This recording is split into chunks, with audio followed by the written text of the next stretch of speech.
Might Gai is known and loved by Naruto fans for both his incredible power that even Madara had to acknowledge, as well as his own wacky antics that are rivaled only by his enormously thick eyebrows. With Gai being such a fan favorite and a long-time character in the series, it can be easy to think you know everything there is to know about Might Gai. However, in today's Naruto Explained video, we're going to be looking at 15 things about Might Gai that you likely don't know if you've only watched the Naruto anime or you've only read the Naruto manga. Starting things off at number 1, did you know there's a common misconception among Naruto fans that due to Might Gai being a taijutsu specialist, that many people think he's like Rock Lee and he can't perform any type of ninjutsu, but in reality, this is actually false. If you read the manga and the official Naruto supplemental guidebooks for the manga, the truth is that Gai can perform ninjutsu, but he started out very untalented when it came to this aspect of the ninja arts, with his talent being so poor that it required Kakashi's father to step in and recommend him for the academy as an alternative and warning Kakashi to watch it because Gai had the makings of a late bloomer and would one day be a true rival if Kakashi didn't watch it. Gai is merely not the best at performing ninjutsu, but he can utilize his chakra to perform jutsu should he choose to. One of the few times we see him use chakra for jutsu is when he uses it to summon his giant turtle in the Chunin exams, and then again during the war arc when he fought against Kisame. We see that he can use chakra when he's able to dispel Kabuto's genjutsu during the Chunin exams, and we see in the 4th Naruto databook that Might Gai has cleared the basic expectation of a Jonin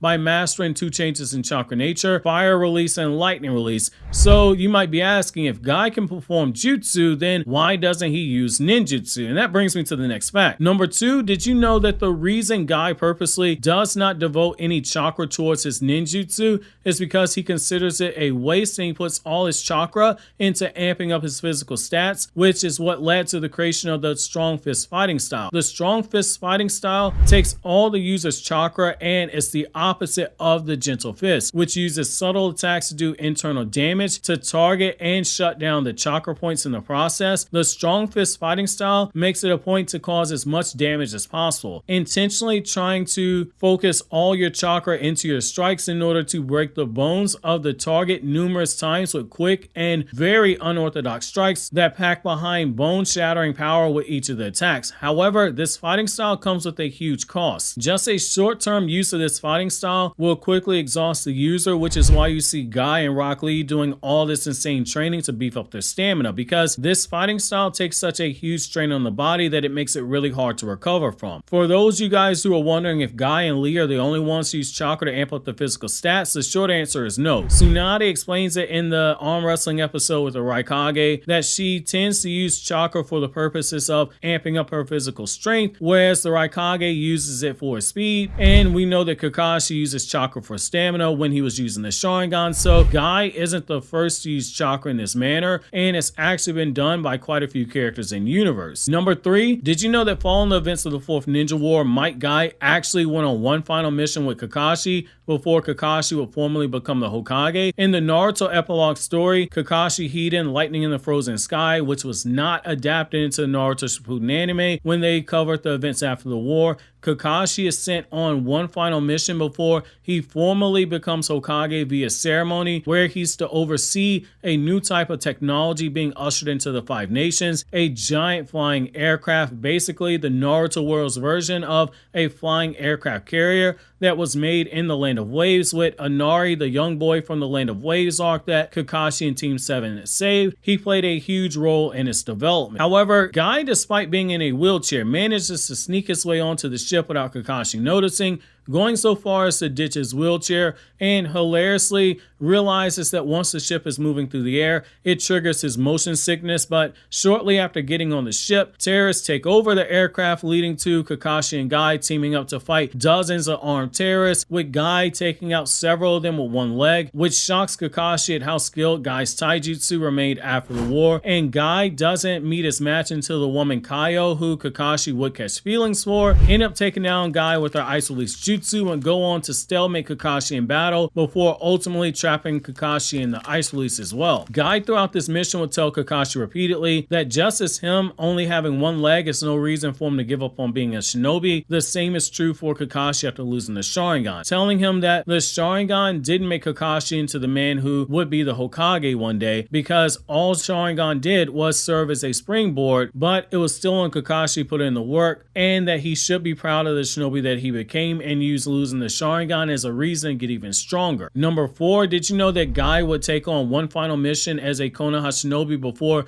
officially retiring, and it would once again be a mission that he undertook with his best buddy and eternal rival Kakashi? Well, in the Naruto epilogue story, Konoha Shinden Steam Ninja Scrolls, which was set up in Naruto chapter 700, where you see Mirai praying to a picture of her father, and you see Kakashi and Gai talking about going on a vacation, is continued in the light novel, which got turned into an arc for Boruto's anime and got its own spin-off manga. Gai and Kakashi pretend to be going on a hot spring vacation with Asuma's daughter Mirai, serving as a bodyguard, when in reality they were part of a much larger operation that Naruto greenlit as the 7th Hokage to begin tracking down the remaining members of Hidan's Jashin cult and find out which member was behind the disappearance of young girls in the land of hot water, which is where Hidan was originally from. During this mission, when they weren't trolling Mirai, pretending to be senile old men stuck in their glory days or living their past, Kakashi and Gai were really looking for information and dropping clues from Mirai to see if the young upstart shinobi could pick up the pieces and make a huge break in the case, which eventually led to Kakashi and Gai stepping in for a few battles behind the scenes that Mirai didn't know about, all while Kakashi would gauge if Mirai could prove herself as being a capable shinobi that Naruto and Shikamaru held in such high regard, and not lower herself to killing the Jashin cult leader,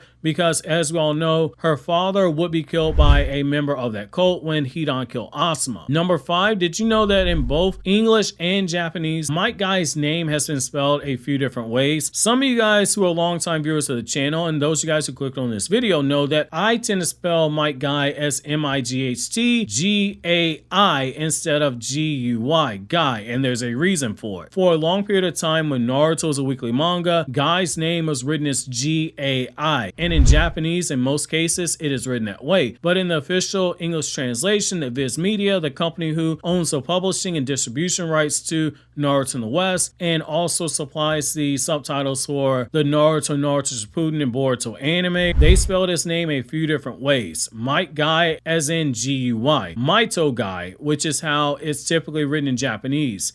M-A-I-T-O-G-A-I.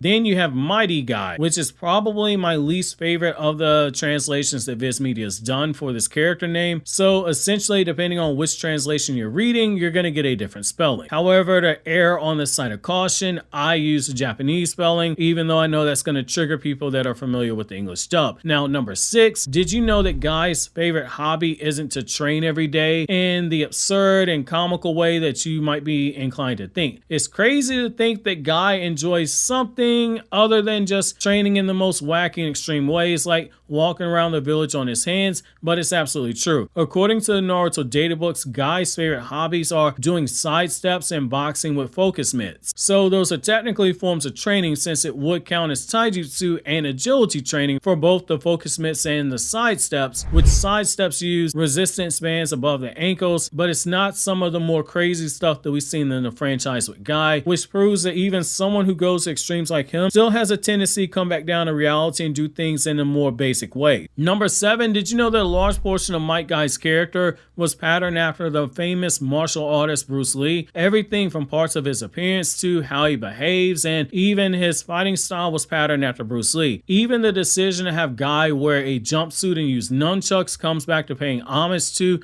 the man that many people consider to be the world's greatest martial artist, which should make you go back to that moment where Jubi Madara acknowledges Gai as being the most skilled martial artist he's ever faced before, and smile now that you have a deeper reason for that connection. Number 8, did you know that Gai's legendary attack Might Gai, the S-rank taijutsu move he used on Madara, actually has a deeper meaning to it than you might have ever realized. Like most of Gai's other attacks that you see him use when he's using the inner gates, there is a theme of some connection to an animal, and this one is actually no different. Obviously, the appearance of the chakra surrounding him, given off the design of a dragon, stands out, but in the Japanese manga, the lettering used around the attack itself actually references a dragon. It's a clever nod to the fact that, one, the attack has a dragon appearance, and also the fact that unlike something like Morning Peacock or Evening Elephant, which have animal names, Masashi Kishimoto put a swerve on fans by replacing the dragon with Gai's own name, which is a side note. As one of the Naruto fans that read that manga weekly, this was something that trolled a bunch of fans on forums back in the days, from English forums as well as Japanese forums, because quite a few fans had picked up on the pattern of daytime and evening and the animals that Kishimoto was using, and the common consensus in both fandoms was that there would be an 8th gate attack called either Night Dragon or Midnight Dragon, but Kishimoto swerved everyone by having this be the only attack that had Gai's name in it, but it still had the dragon appearance used. Number 9, did you know that the hand seal that Gai used with the daytime tiger when he opens the 7th gate actually has a much deeper meaning to it than you think? It's not as simple as like, oh, he made a hand seal. Hand seals are used in Naruto. What's the big deal? The hand seal is in reference to the seal of the outer line of Kuji-in. Those are known as the 9 hand seals, and they have root in the Taoist belief, which goes back to something you guys hear me say repeatedly. The more you dive into Asian folklore, Asian religions, Asian history, the more you are likely to pick up on stuff like this when you read or watch Naruto,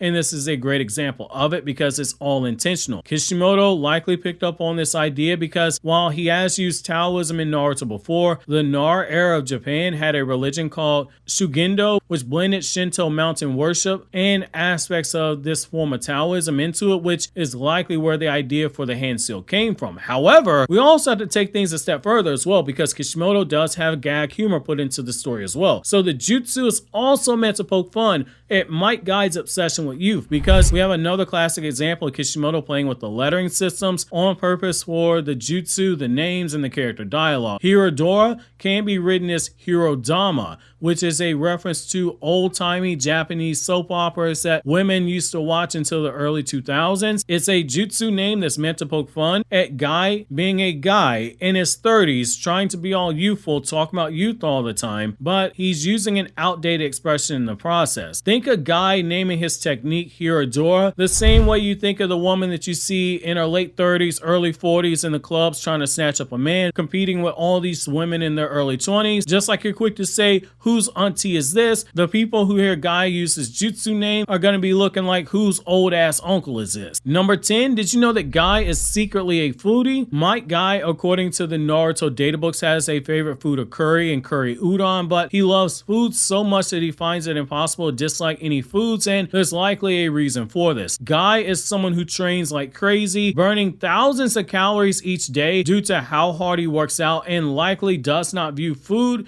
in the way that you or I might. For instance, I absolutely detest collard greens and chitlins. You put that on a plate in front of me and I'll refuse to eat it. I'll just starve to death. You might have a food that you personally hate, and you might feel the same way I feel about those foods. Gai, on the other hand, doesn't dislike any food. He doesn't eat food for the taste. He eats it for the nutritional value that it provides, because food is ultimately fuel needed to repair the exhausted muscles in his body and build himself back up into peak optimal performance the next day when he begins training again. Number 11, did you know that out of all the people Gai could have possibly ever hoped to fight, the one person who he wants to fight the most in a serious battle is a fight with his eternal rival Kakashi? Now, you'd think after years upon years of fighting against Kakashi, Gai would tire of the challenge that comes from battling Kakashi. However, Gai truly views Kakashi as his rival and wants nothing more than to defeat him in a serious battle where neither is holding back, which is a testament to how highly he holds Kakashi in mind, considering the fact that Gai can open the inner gates. And 7th gate Gai versus Kakashi, I don't know if any of us want to see that fight, depending on which Kakashi you use, of course.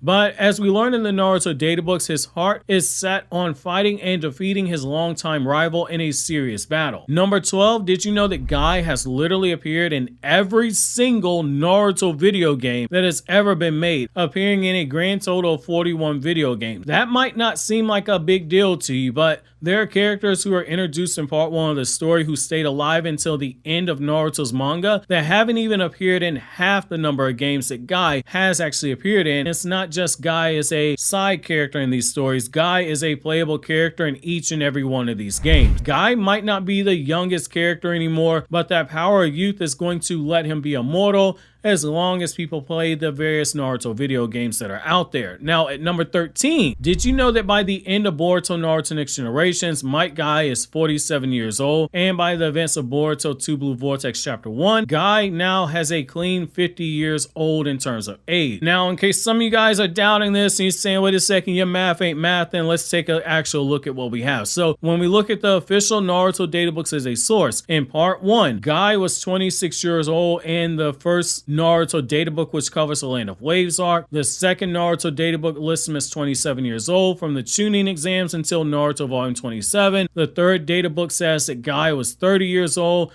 up until the moment that Sasuke awakened the Mangekyo Sharingan. The fourth Naruto databook says that Gai was 31 years old at the start of Naruto Volume 44, mostly because of how closely the events of Jiraiya vs. Pain and Itachi vs. Sasuke were to Gai's birthday in January, which Naruto timeline video will be dropping soon, so keep notifications turned on for that one. Finally, Boruto Naruto Next Generations by the events of the Vessel arc is 16 years after the fourth Ninja War, which will make Gai 47 years old, and he'd be 50 years old 3 years later during Boruto's return to Konoha during Boruto 2 Blue Vortex. Hate to say it, but our legends are getting old, boys. Number 14, did you know that Gai being a member of Team Choza being the father of Choji, is actually anime-only filler? Gai in the manga was a part of a 3-man team alongside Ebisu and Genma, but the truth is that in the manga, we never actually saw who their team leader was. And when Gai's father saves him from the 7 ninja swords of the mist, Choza is nowhere to be seen. Number 15, did you know that the names of Gai and his father were puns meant to foreshadow Gai surviving the 8 gates? This is once again another example of Kishimoto using clever puns and lettering in order to send hidden messages in the story, but this time it's easy enough to decode that it should be considered a layup for a lot of fans. Might Gai is the son of Might Gai. Both use the 8 inner gates, which should kill the user. In fact, it killed Might Gai. But jumping into the flashback as Gai was opening the 8 inner gates and revealing that Might Gai's father's name was Might Gai, Kishimoto was telling us that Might Gai might die. It's a pretty in-your-face name pun there by Kishimoto, which as a reader back then, it kind of took me out on it because I picked up on what he was saying, but back then, nobody knew that Naruto was going to show up in 6-Pass Sage mode and have that 6-Pass Chakra seal in his hand where he could play Ninja Jesus and stop Gai from dying, which to this day still leaves a bitter taste in my mouth. And if you want to know why, you can watch my Might Gai Should Have Died video you see on the screen right now.